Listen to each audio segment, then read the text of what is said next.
Welcome to the Iconic Podcast with me, Soon Yu, your host. The Iconic Podcast features candid conversations with successful Asian and AAPI leaders who share their personal journeys of challenges and triumphs. The Iconic Podcast is brought to you by the Asian American Foundation, by Gold House, and by the founders of the Asian Alumni Chapter of the Stanford Graduate School of Business, and is made possible through the generous support of Altos Ventures.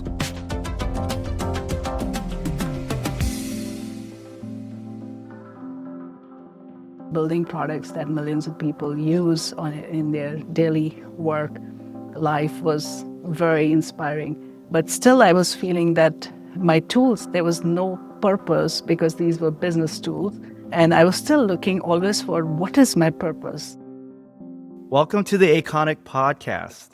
I have the honor today of speaking to a major disruptor in our day-to-day lives, actually, for most of us, especially those of us that are parents. I am speaking to Ritu Narayan, and I am so excited to speak to you because Ritu is the CEO of Zum. Now, you're probably thinking, Zoom, like Zoom call? No, this is Zum, spelled Z-U-M. You should know about this. And welcome, Ritu. Thank you, Soon. Fantastic to be here today. Yes, I'm so happy that we're speaking, and I'm so happy the audience is going to learn so much about you, your company, and I think their lives are just going to improve by hearing the stories, but hopefully using your service too. So, just a little background about Zum. It is a company that is disrupting a very archaic transportation system for our children, and it is actually servicing 4,000 schools already. What's really impressive, it has $1.5 billion worth of contractual value with these schools. And it's been incredibly well funded by brand names such as SoftBank, Sequoia, BMW. I think you've raised $350 million.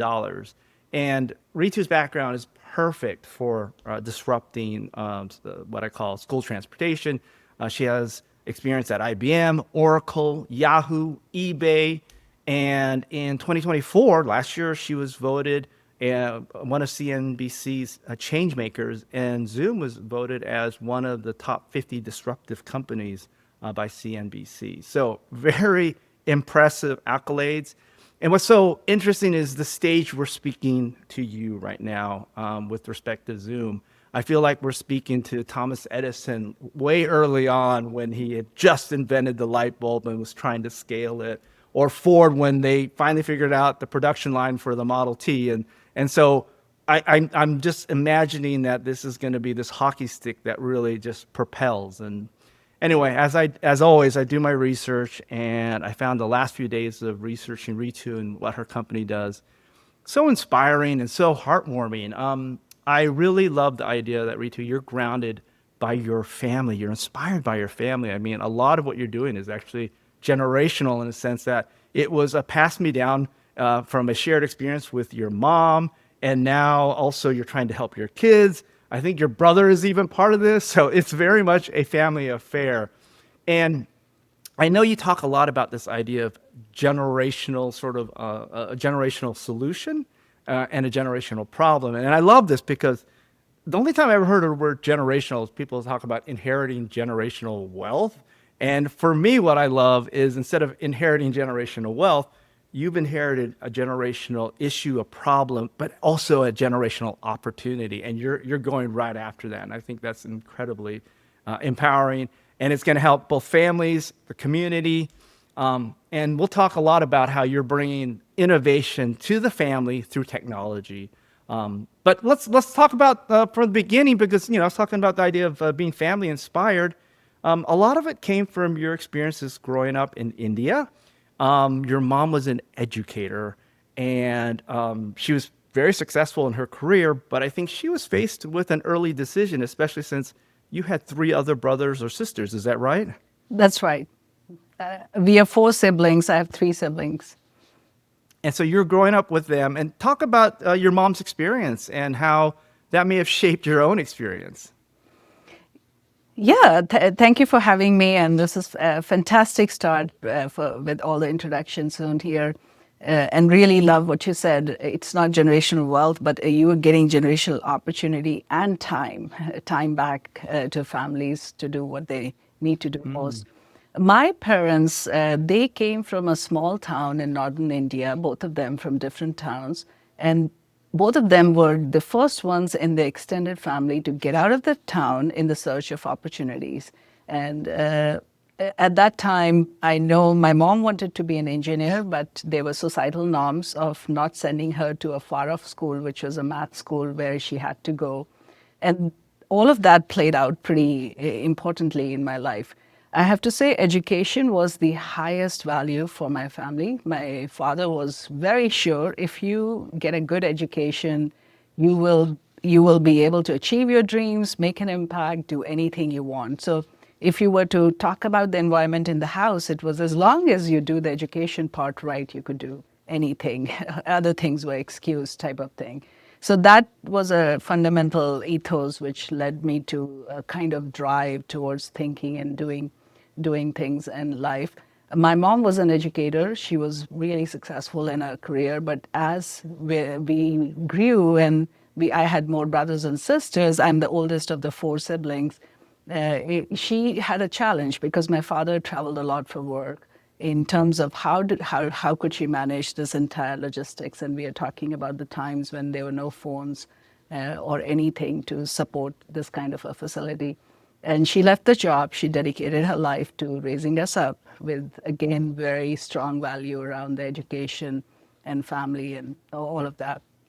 And you, 30 years later, were faced with a very similar sort of sacrifice or decision of what sacrifice to make. I mean, nowadays with parents, yeah, I think you have two kids, correct? Yes. I mean, I can't imagine having four kids right now. It just seems like juggling all the other mini sacrifices and major sacrifices we have to make every single day. And to be right in the midst, right in the mecca of all the innovation and technology, and yet be faced with an archaic school transportation system that hasn't been innovated, that hasn't changed for 80 plus years. I mean, talk about an unnecessary sacrifice in some ways, right? And I understand why probably back in 30 years ago in India, you're talking about logistics, transportation. It was probably not a simple task to try to get four kids to school and then have a full-time, and not just a full-time job, but a job that you're fully present and invested in, right? And trying to advance in your career. There's one thing to sort of have a coasting job, but there's another to do that. And so the other thing I really took away from what you said is the values that your dad instilled in you, the lesson that, I think it's, and I'm inferring the second part, but with education and hard work, meaning that obviously to be educated, you probably have to apply yourself, right? And you probably had to put in the hours to learn the education. And it sort of gave you permission to have agency, to have this idea that I can do whatever I want to do as long as I applied myself to get educated and to get smart, and that would allow me to advance. For many of us growing up Asian, that is central, right, to our ethos and our belief system. And then somewhere along the line, I think we get stuck, and that didn't happen for you. And I want to talk about that because you could have kept your job in eBay. You probably could have coasted there. There are probably some sacrifices you could have made, but you decided not to do that. So we'll talk a little bit about that. I think it's interesting. But I do want to go back to something you said about being kind of the first female engineer, right? You went to Delhi Institute of Technology, a really great school and very obviously tech focused. And so were you one of the few female engineers that graduated in that class? And how was that experience? And was there a lot of stigma with classmates and with society as you were trying to be an engineer in basically a male-dominated field? My love for math and science was so much that anything else didn't matter. And my dad is also a civil engineer, so I was inspired when I saw him.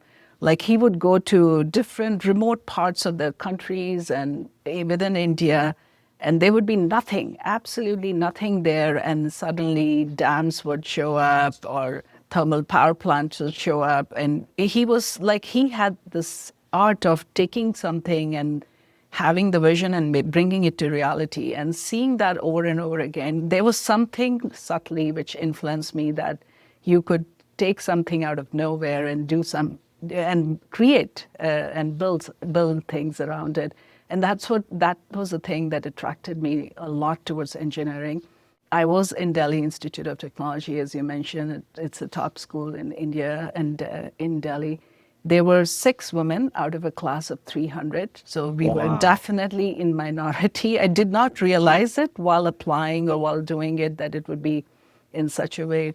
Everybody was supportive, but I have to say there are these informal networks that get created, not in the class, but outside of the class when you go back to your hostel or your dorms, or when you are basically interacting on common themes. And there was a very clear feeling that you were not part of those informal networks because naturally, at least in those days, the dorms used to be separate, boys' dorms and girls' dorms. I see for my son who's now at Stanford, it's a combined dorm, so people get more interactions that way. So it was a very different time, and that feeling was super clear to me that there was a little bit of isolation. But having said that, overall, it was a super supportive and fantastic experience. Learning computers and networking were just coming up at that time. Email wasn't there except for within a network or within a university. So seeing all that and also hearing about Silicon Valley, I just imagine there are some purple slopes and this something to do with silicon is happening. Silicon Graphics was the company people used to talk about. All of those things were super inspirational. So somehow there is a part of me which just always used to see this bigger thing I'm connected to. I did not know what it is, but just knowing where the word is, and I was always connecting dot between where I am and where I need to be, or what could it be. And that was a prime inspiration which continued to drive me throughout my life, I have to say.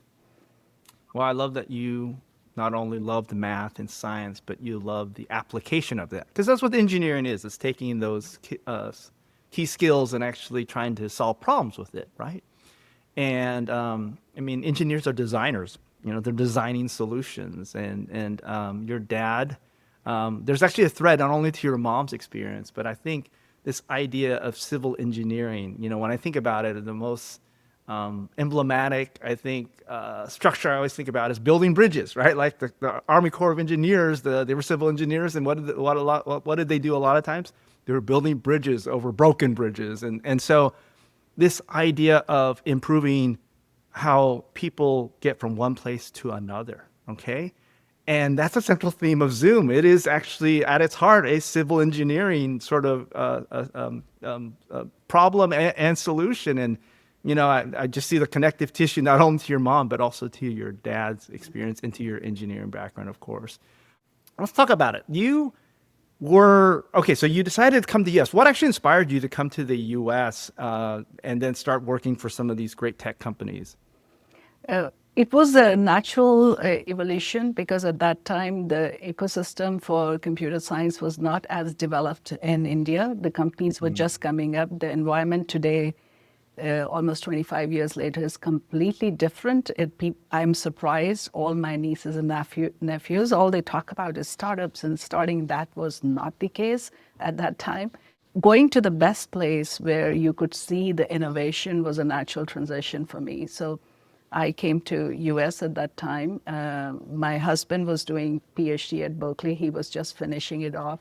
And we both started our lives here. I started working here with PricewaterhouseCoopers in their management consulting division. I was basically re-engineering the business processes for top Fortune 500 companies. You talk about like Clorox or Nissan or others. And it was Sun Microsystems at that time, super fascinating to be at the cutting edge and looking at how the business processes can be separate and how you could, using the technology, completely transform the businesses of people. And while doing that, I was always, one thing about me was while I was very math and science, I also had this part about the left part of the brain, which was very soft and writing and design oriented, and I could never unite the two.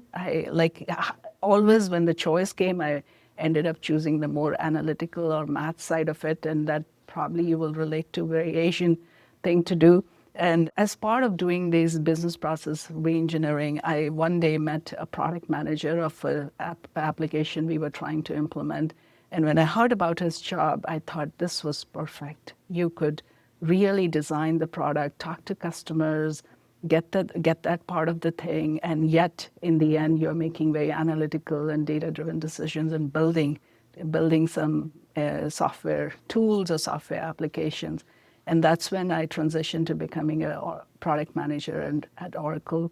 And that was transformational for me, building products that millions of people use in their daily work. Life was very inspiring. But still, I was feeling that my tools, there was no purpose because these were business tools.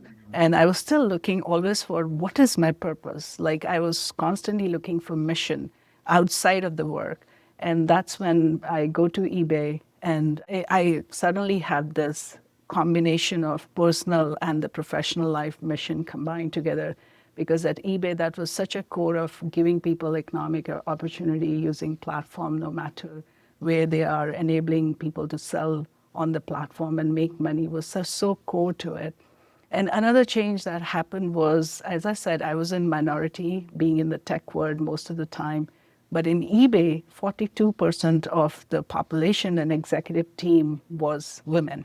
And that was a big change for me. I had never seen this kind of a thing where in meetings your leadership would be women and your colleagues and companions would be women. It was super transformational for me.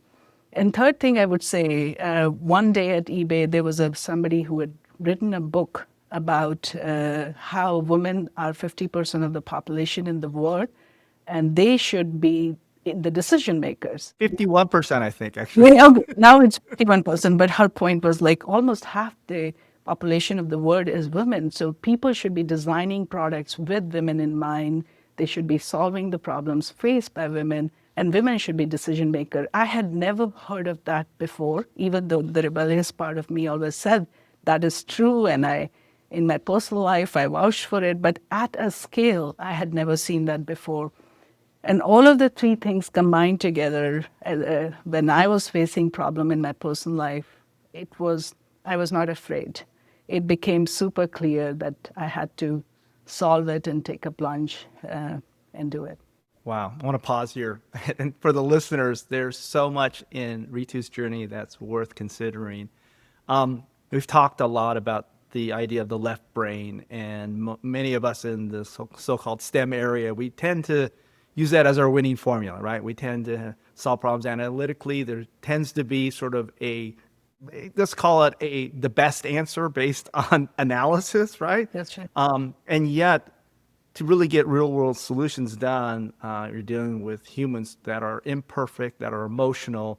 And that's when the right side of the brain really comes into play. The idea of emotions and being able to actually have empathy. And those require different skills, like actually talking to customers, right? Actually sitting down with them, actually, going on rides with them, whatever it might be. And then you had the epiphany, or I guess maybe it was you found something missing, which is it's great to have the marriage of the right and the left brains working towards something and solving problems, but is it fulfilling? Is it not just the brain, right and left, but where's the heart of it, right? Where's the motivation? And you marry that into it. And I just think, that's a fantastic journey that you were able to get through all of those sort of areas in terms of combining that. And I think if I look at your experiences, and I did read a little background on you, and you mentioned something I thought was interesting. I think the consulting and the engineering background probably gave you a lot of experience in terms of business processes. Mm-hmm. And obviously, as you need to reinvent the school transportation, that's a big process with many different stakeholders. It's multiple stakeholders and multiple, call it, things happening. It's not just children moving around. There's vehicles moving around. There's information and all that, and trying to manage that at scale, real time. So I think your consulting background helped with that. I think obviously the Oracle and Yahoo probably gave you a lot in terms of tech and the ability for tech to scale solutions. And then I think what's really interesting about eBay is that you probably got a huge exposure to the idea that it's also about servicing customers and solving real time problems for customers. And you married all three of those too when you came up with this solution. Now, you've talked about what was that moment for you when you said, I don't know what the hell I'm, this is hard as a parent. I have to make these sacrifices or trade-offs. And quite frankly, I don't want to. And I think we've all been there, but very few of us say, well, hell, I'm just going to quit my job and do a startup, right? Kind of what was the moment that you decided, you know what? Not only am I going to do something to solve this, I'm actually going to leave a very comfortable, I mean, eBay is such a great company, right? It's doing very well, that has the positive trajectory. I'm going to leave that and do something that is a total unknown. What was that moment, and what was your thinking at that time? It was super scary for a moment when I thought about it. Interestingly, my profile, as you rightly mentioned, is like all this background was building up towards that moment. And my husband had always been an entrepreneur, so he would passingly many times tell me, you should be an entrepreneur. You would really enjoy it. We should start a company. And I thought he was completely crazy. And this is for geniuses. Like, how can I be starting a company? Because I had not internalized, did not see women faces starting a company. It was, again, that barrier that you would say, a mental barrier that no, women don't start the company. And it was not women, it was like geniuses start companies. That was the image I had. But I was super resourceful. No matter where I went, I came up with new idea. Even at eBay, I was doing new products. Like, I would find the gaps, I was able to create strategy, convince the people like why we should be building it, get the resources, make it happen very quickly in the times that in big companies were unheard of. I was able to do that over and over again. So I knew I could do it, and that was the ethos behind. But when this personal problem, pain it became the front and center of my life. It was like, if I don't solve it, this is not going to go away. Like, for 13 years, kids go to school. And I've tried putting all the solutions I could, but they don't work. They fall apart. Why do they fall apart? I mean, people don't need nannies, which are 9 to 5. I used to have when my kids were young, but when your kids are coming back from school after 5, like, what do? You need people at that time. I would hire part-time people, and that would fall apart because those people would go and join full-time jobs for more opportunity, more money. And that's when the idea came that what if I had a marketplace where people could work and get connected to the right type of the work at that time, and so that they have more money, and yet parents can get somebody for exactly the time they need and the need they have. That would be fantastic. Nobody has done it in a marketplace environment, like similar to eBay, connecting sellers and buyers. You could connect parents with their service providers and bring that trust, scale that trust on the platform, because trust was a big factor. Like, first, I almost visualize it being a magic button. You press a button and you had somebody magically this did your work and went away. That was the essence behind it. So when I actually started Zoom initially, that was the idea, marketplaces for trusted services. And I started interviewing parents using design thinking and Lean Launchpad methodology as part of Barrett's classes. And I would interview every week 20 plus parents or drivers or different cohort of people. And it kept coming back that transportation was the longest pole, why people didn't trust. They were able to trust non-driving nannies or grandparents in the house, but transportation was the most difficult part. Finding somebody who was a reliable driver, had a clean car, and who was driving actually was very difficult.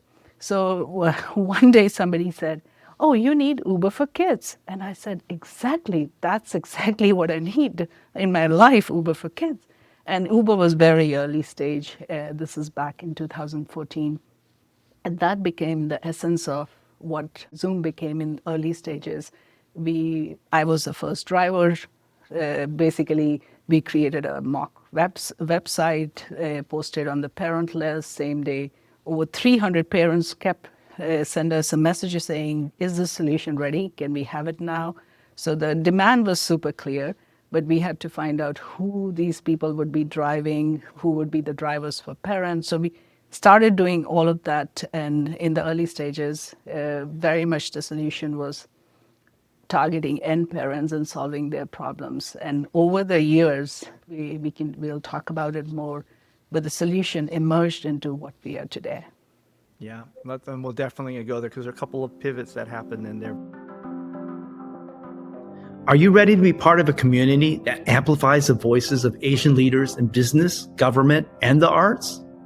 The founders of this podcast are members of the Asian Alumni Chapter of the Stanford Graduate School of Business, whose mission is to empower Asian and AAPI voices in our community. By subscribing to this podcast, you'll stay up to date on the latest Iconic episodes, and importantly, gain exclusive invitations to select Stanford Asian alumni events that can provide useful insights and a powerful network to help you on your personal and professional journeys.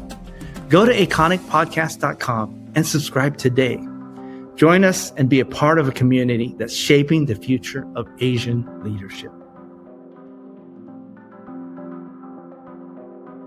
But I want to go back to what you're saying. Both, one thing I forgot to mention in my earlier comment was this idea of the gender, both having a solution, but also actually through all your customer interviews, having the empathy to understand that, sure, there are fathers who are responsible for a family, but let's face it, the majority of the responsibility probably falls on moms more than it does on dads.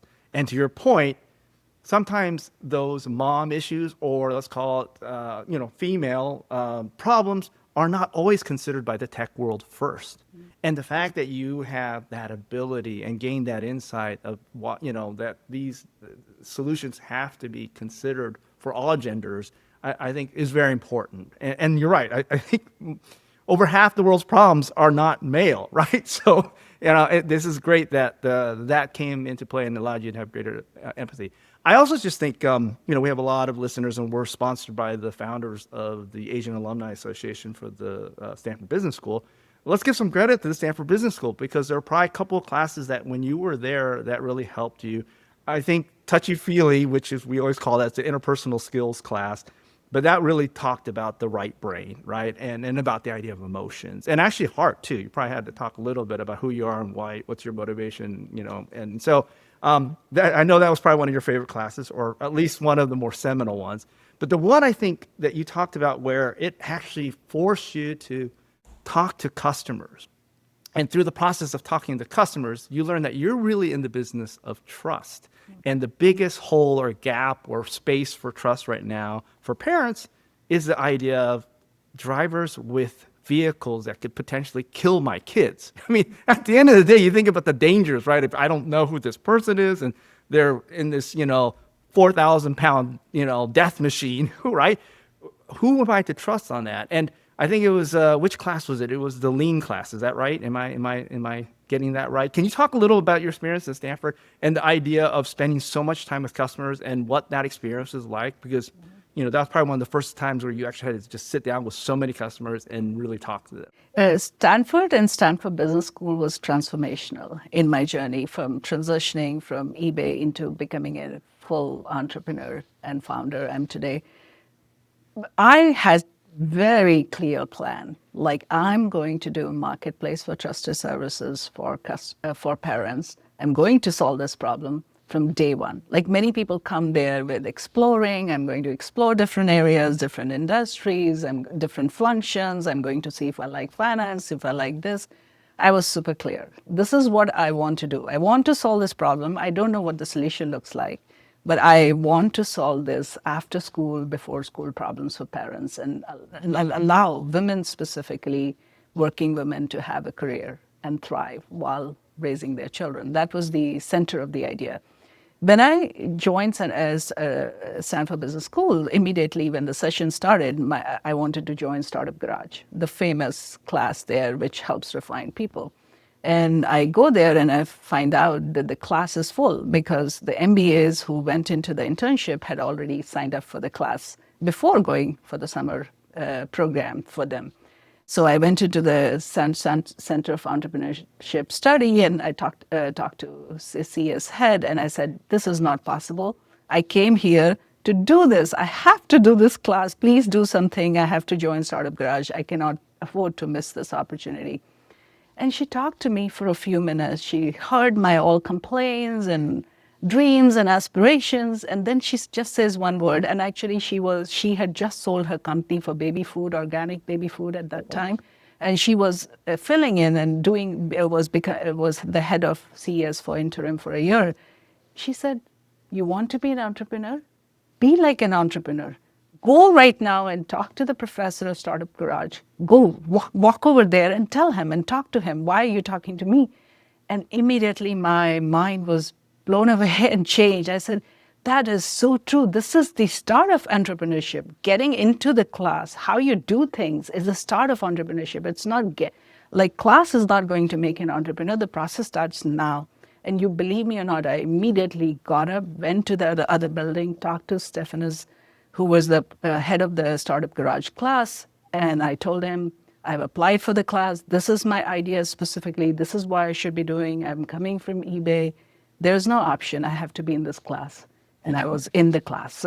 Next day I found out I was in the class. He was like, like many people want to do it just to learn, but you are so dedicated to doing your craft that you have to be in the class. And rest is history. And so again, honing that point, entrepreneurship doesn't start when you have something in hand. Entrepreneurship starts when you have an itch to do something. Your journey starts right there in terms of collecting the resources and making the first things happen. So maybe I now tell you about Lean Launchpad. Lean Launchpad, the whole idea is startup is a series of hypotheses. You create a hypothesis every week and you try to prove or disprove it. And to prove and disprove it, one of the things Steve Blank would shout in the class is, nothing happens in the four wall of the office. So his thing was, get out of the building. He would literally shout at us and say, get out of the building. It was basically registered in our mind that nothing happens in the four walls of the office. You have to get out and talk to your customers. So as part of that class, basically spoke to many parents, walked them around, followed their day in their lives, and then had the hypothesis: who would be the drivers? Are they caretakers? Are they women? What would make people trust the cohort of the drivers? And basically interviewed those drivers and essentially asked parents, would you trust them? And asked drivers, would you drive somebody else's kid happening there? And define the revenue model. What would be the revenue model to do it? Who would be the partners? I basically evaluated all the models. Would corporate sponsor it? Would HR sponsor this kind of a service? Would schools do it? And at the time, we had eliminated some of the things that this would be hard to scale or not an appropriate thing, and came up with a model where in the end we were connecting parents to the drivers in a very curated marketplace where it was very unique to the parents. Parents had certainty because parents like certainty. They don't want a random driver coming to their door picking up their kids. Kids also like certainty. They want to know who's picking them up. So we came up with this concept of small pool of drivers, and where parents could provide feedback. If you like somebody, you will see more of them. If you didn't like, you will not see them, kind of thing. And it became super successful. I love that. So, a couple thoughts. I love that she basically said, don't talk to me, go talk to the source, right? Mm-hmm. And it's this idea, you've got to be resourceful as an entrepreneur. And I think entrepreneur really, to me, or the entrepreneurship is really defined in the idea of acting, right? And so it's acting, and it's having agency, and it's just going out and trying to figure out whatever, not the normal path, any path that might get you to a solution, an answer, or progress. And I think that was an important lesson that you probably learned.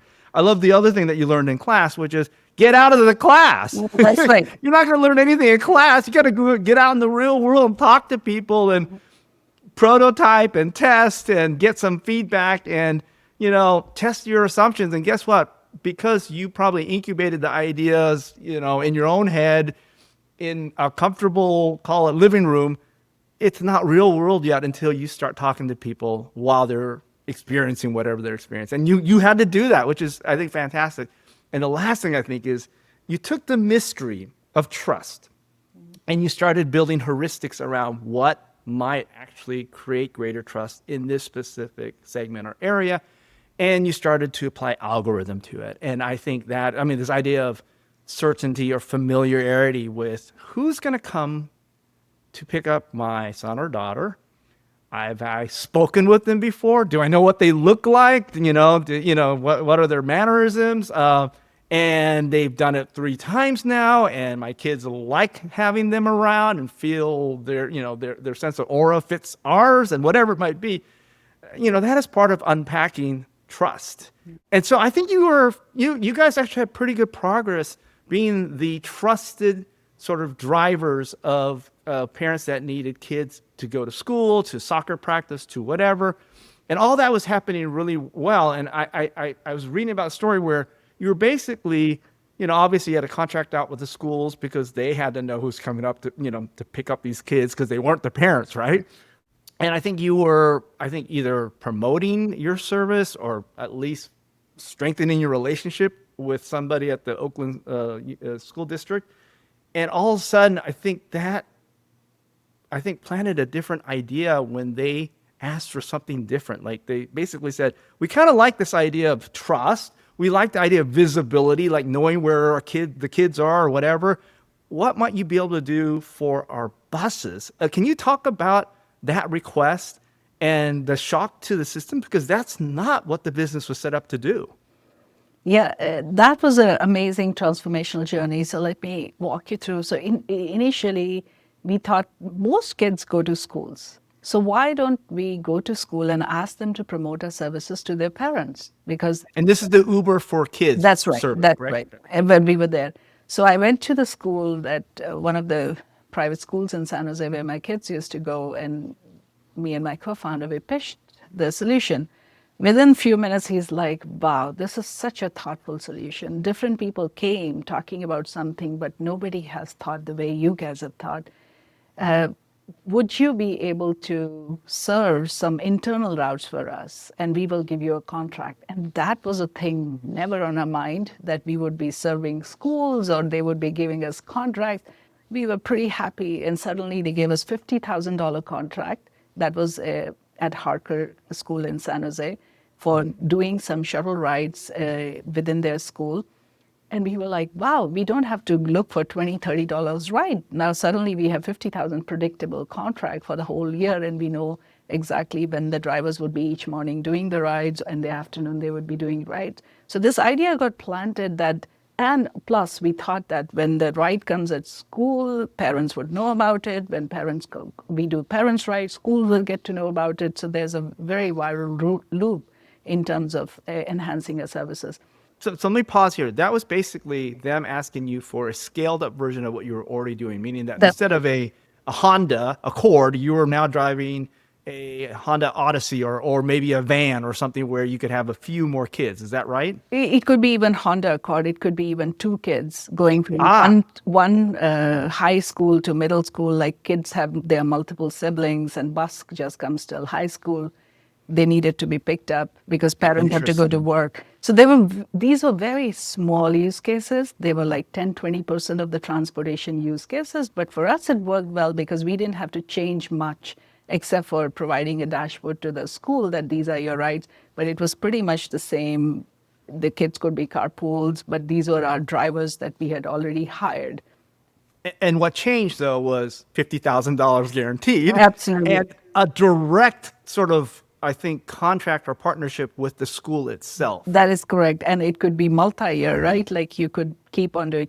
So like any good entrepreneur, I applied that again, got out of the building.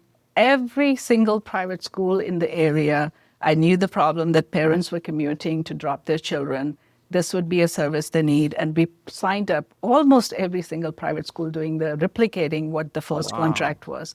So when we raised our Series A in 2017 from Sequoia Capital, by that time we had tons of schools. People had heard so much about it. The momentum was so high.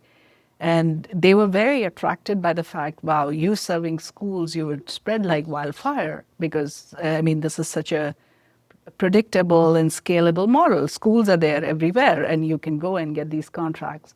But there was a question on the table, is it the solution for rich people? Because as we know, only 2% of kids go to private schools and rest 98% in the country is still public school. Or would public school district kids also use it? And if yes, why? So that was a question on the table. We got a Series A, but after that, we like any good entrepreneur, we would go. We again went out of the building, talked to public school districts, and turned out they had even bigger case than the private schools because they, first of all, the population is very large. They have thousands of kids, and those kids go to specialized classes all over the district during the daytime. And that became, we started getting contracts that were bigger and bigger. And in 2 years, our largest contract was $1 million for a single year, doing a service for one of the school districts in the Bay Area. And Copeland was one of other districts we were serving at the time. So in 2019, we were at the very pivotal moment. The B2B, or selling to schools and getting predictable revenue, was working extremely well. And B2C was also working well, but it requires a lot more money and a lot more resources to scale.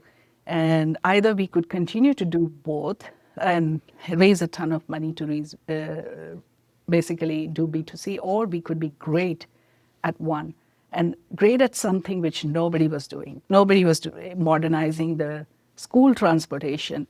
An interesting thing about what I learned as part of doing that was the school transportation is the largest mass transit system in the country.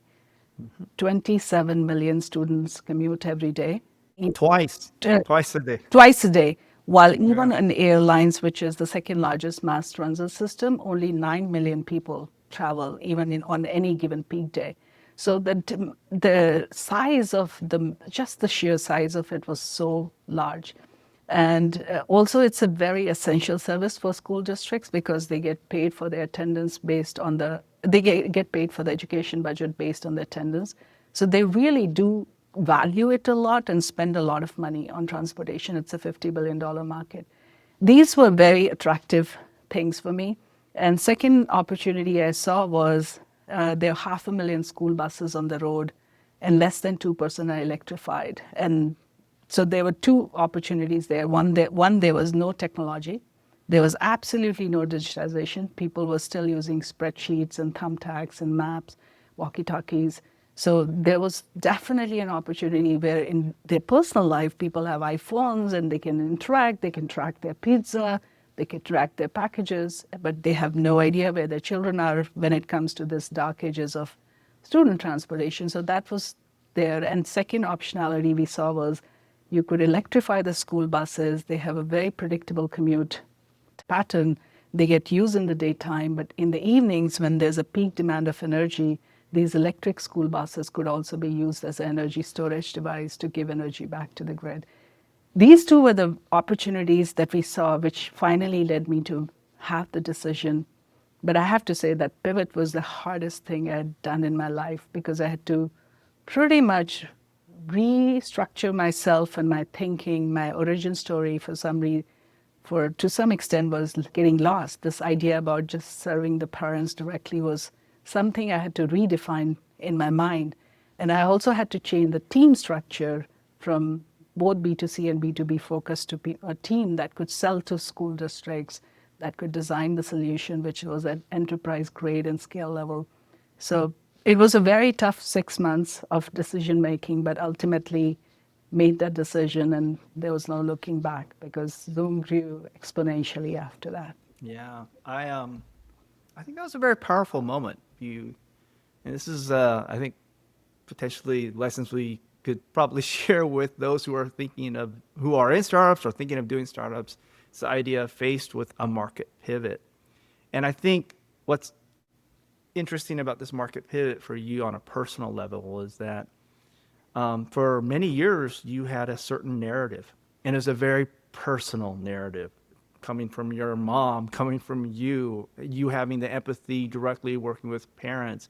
I can't even imagine all the, instant messages and testimonials and pats on the back and hugs that parents gave you throughout those years, thanking you probably, right? And helping to change their lives. And you probably built a team that was very focused on serving parents, and that was the main focus. And it's not that you're not serving parents, you still are, but it's, call it 1 degree removed now. And now you have multiple stakeholders because school districts are a unique animal. Let's just say it's kind of altruistic government slash bureaucracy slash, hey, a necessity and an important component of our community. But then you had to change your personal narrative. And I think there's probably people in the company that had sort of internalized and shared the narrative that you originally had. And I think for them, it was probably, how do you reskin yourself? And I think you could sit back and say the larger picture is still about kids, and it's still about improving kids' lives and therefore their families' lives and in the school system. And it's still about trust. At the end of the day, it's still about trust, right? During the height of the Asian hate crimes, I was left with a sense of disbelief and anger. These feelings prompted me to write a Forbes article titled, "Who Owns the AAPI Brand?" It's clear that branding such a diverse community is difficult. Yet in the absence of a cohesive brand narrative, derogatory stereotypes and racial slurs were created. Fortunately, the AAPI community did come together and form TAF, the Asian American Foundation, to not only combat Asian hate, but to also share positive narratives that fight bias and promote belonging. TAF has launched numerous programs to support this effort, including the Iconic Podcast. Please visit TAF.org to learn more, and to subscribe to this podcast, please visit iconicpodcast.com. Join me in supporting TAF, because together we make a difference. But the pivotal moment of stopping B2C and doing B2B, stopping something and taking a full company towards the other thing, was a very pivotal moment. But as part of doing that, I had to restructure the team. I had to let go of the team, which was purely B2C and could not transition. I had to scale back my team. But I think it was probably difficult. And you talk about this idea of a crucible moment. And your crucible moment, was it a moment, or did it take many months for you to actually reach that moment? Mm-hmm. It was a crucible moment, actually. Crucible moment is the time that you realize that change is needed. What you're working on no longer works. It may take you days, weeks, months to decide, sometimes years for people to decide. In my case, it was like somewhere 3 to 6 months to decide on that. But it was absolutely a crucible moment. As you rightly said, our theme on the website, if you go on Time Warp and see those websites, was I Zoom to school so mom can go to work. That was the theme. I mean, that was the essence of the company. And many people, even men who had joined the company with that altruistic motive, like, oh, we are helping moms, or we're helping parents. And so it is, to some extent, many people, it was a time to change the narrative. You had to think about it a little differently, even though you're doing exactly the same thing, but how you say it or how you internalize that narrative was the hardest part, and how you had the team walk through that narrative and internalize what the company is today was the most difficult part. Because, as I said, doing is not difficult. Once you decide on something, I had enough training over and over again in my life, like right from the childhood, looking at my dad, to what I had built over the years. I knew once you decide, you would be able to do it. But deciding that you would not be doing one part of the business completely, which was B2C, and moving to the other part completely was very hard. What made it hardest was exactly what you said. Wherever I went, parents, no matter where I go, they said, we use Zoom for our children. it has been transformational. I went back to work. I started working more. All of those things was a thing that it felt like you're disappointing your original customer. But this is where it is different from the differences in entrepreneurship, just being an entrepreneur to becoming a true founder of a legendary company that passes through pivots or that passes through the times in the market, changes in the market, or that is able to recognize bigger opportunity as they come. Because since my kids were not there at that time, I never saw that opportunity. But because I was working on this area of kids transportation, that opportunity opened up for us. And we suddenly saw like what dark ages they were and how we could be so transformational. And our core product was there. It just meant doing things around it, like the core of booking a ride and doing a ride with a high level of trust, having trusted drivers that existed. And what could you do on top of it to transform this $50 billion industry? So it's very critical for founders to be able to see not just the opportunity, but the business opportunity, because that's what allows you to serve your stakeholders at a continuously over years and sometimes decades, to be not just an idea or a solution, but be a company and a business. And that was a transformational moment. Also, the other transformational moment was, as you rightly said, you were still serving moms and parents. You may be serving it in a different format, but you're still exactly doing the same. And once you build a network density, maybe in the future you can come back to it if that seems like an opportunity. So those two things just made the decision for me, and there was no looking back. That's wonderful.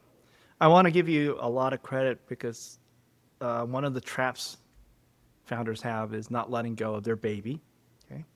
The other trap as a strategist, and I always work with a lot of companies, and it's this idea of strategy is a set of choices, both what you decide to do or double down on, and what you decide not to do or delay. And the hardest thing I think is you could have decided to try to do both, and that would have probably been a fatal flaw. Or let's just say it would have been very difficult because you're kind of in one door, out the other. It's just one of those things where the organization, am I B to B, B to, what am I, right? And you actually threw the baby out. You actually did, but you kept the bathwater in some way in terms of like, hey, we're still going after trust. We're still going after, changing this archaic system. And that's amazing. And the fact that you had both the fortitude to say no to something that you personally created, and the ability to, I think, own a new narrative. I think that that takes a lot of courage and a lot of strength to do that. So I want to acknowledge you for that. The thing we always talk about in this podcast is this idea of you've had an incredible journey. I mean, you came from India. Your parents came from a small town, then we're in Delhi. You were the only one or 2% of the school was female, and you were able to be successful in that. And you started an incredible company, but you decided to basically do a major pivot it's really hard to go from B to C and your whole thinking B to C to go to B to B. That is a very, very different animal, right?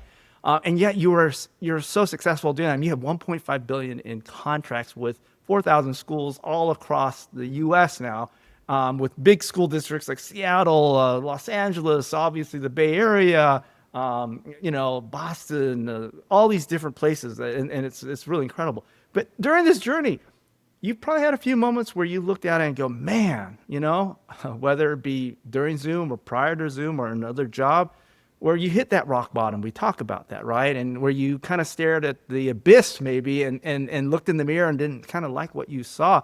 What were some of those moments, or what was one moment for you that you can maybe share, and how did you get out of it, and what can we sort of take away in terms of inspiration or learning from that? Rock bottom moment for me in this journey, absolute rock bottom. There are tons of, as Ben Horowitz said, the highest and the lowest. The time between the highest and lowest for an entrepreneur is 20 minutes. And that is probably totally correct. On one minute you're on the moon and the other minute you're just going all the way south. It's true. But on a daily basis, you're able to very quickly overcome those problems because they are not one-way thing, one-way door, that if you do this, nothing would happen. But the pivotal moment of stopping B2C and doing B2B, stopping something and taking a full company towards the other thing was very pivotal moment. But as part of doing that, I had to restructure the team. I had to let go of the team, which was purely B2C and could not transition. I had to scale back my team, take time to basically go towards the next phase, B2B. And it also is a very different motions where we didn't need as many support people, we didn't need as many marketing or sales. Like, it was a different motion, altogether a different motion. And that was a very difficult decision that I was going through somewhere beginning of 2020. And as you say, I mean, you call about a disaster or an opportunity, pandemic hit in March. And as I'm making this is actually right at you 2019, you decided to pivot to B2B, and all of a sudden schools just stopped going to school. So end of 2019, we bid for the RFP for Oakland. And one of the things we are saying is we are going in this direction, but if we get this RFP, for sure we are going in this direction. Decision has been made, but you're basically in the early stages where you're calibrating it.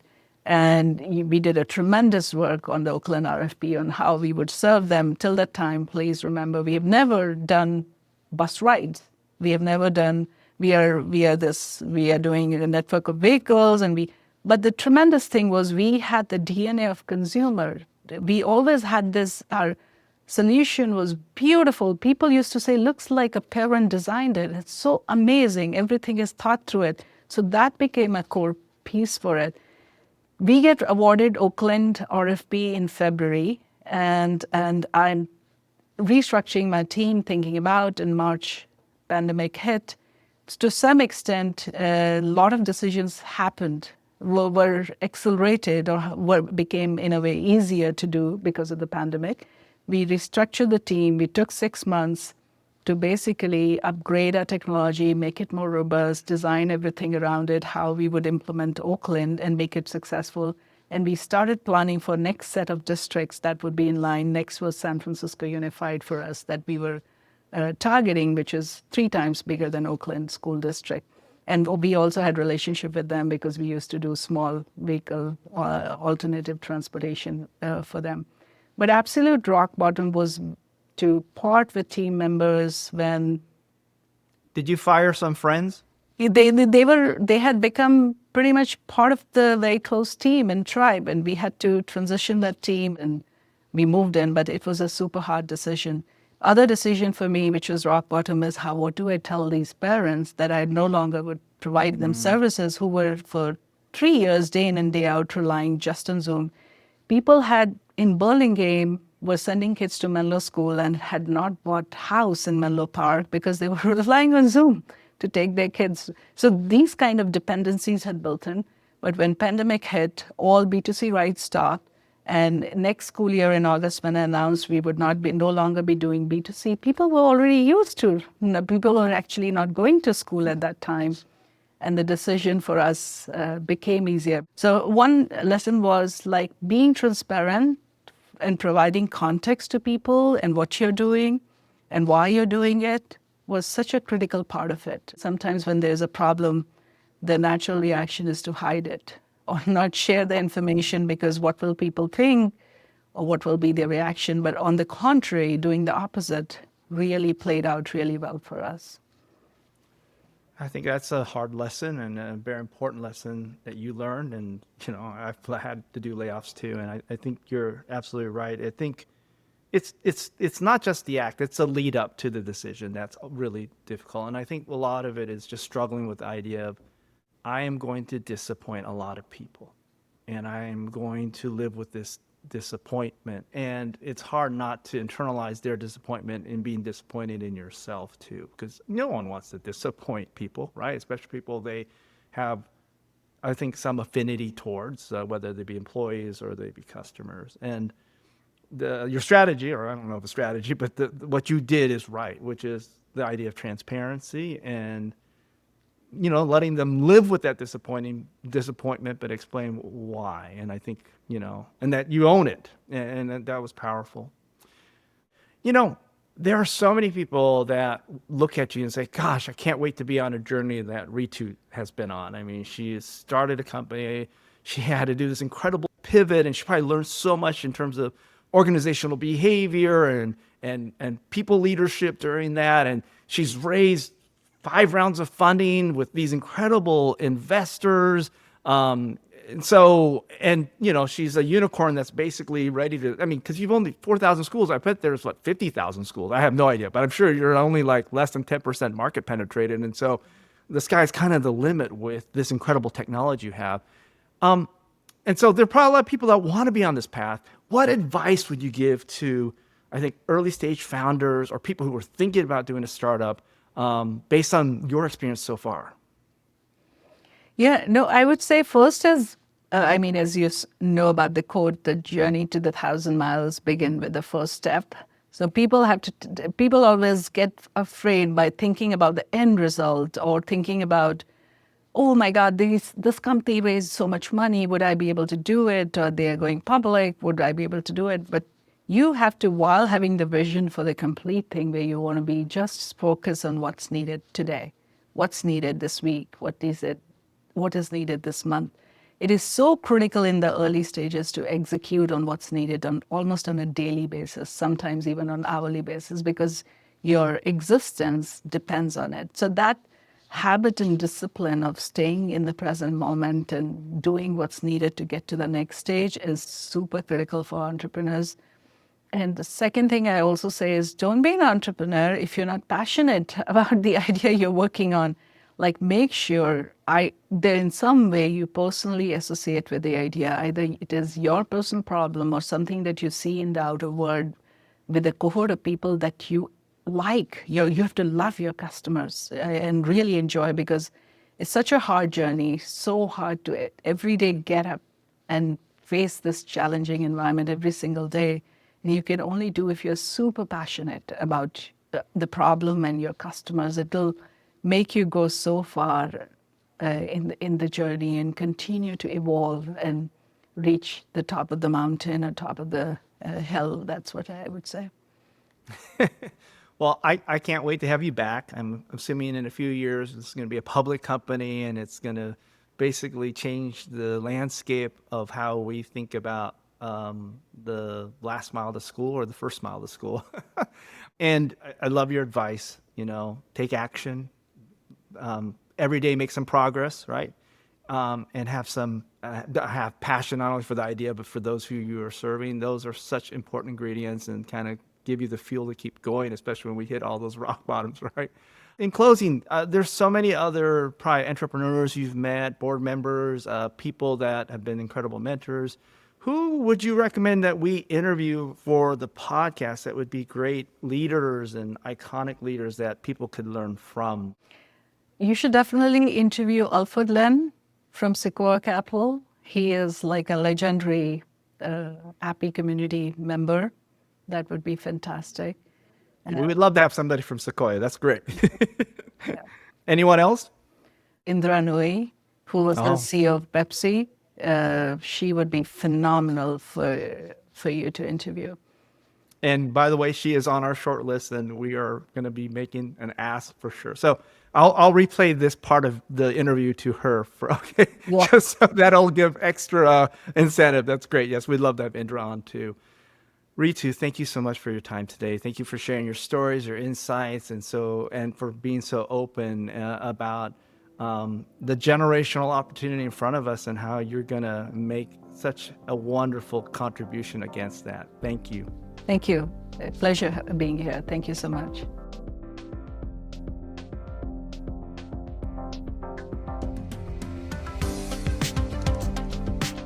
Listen to all episodes of Aconic on aconicpodcast.com.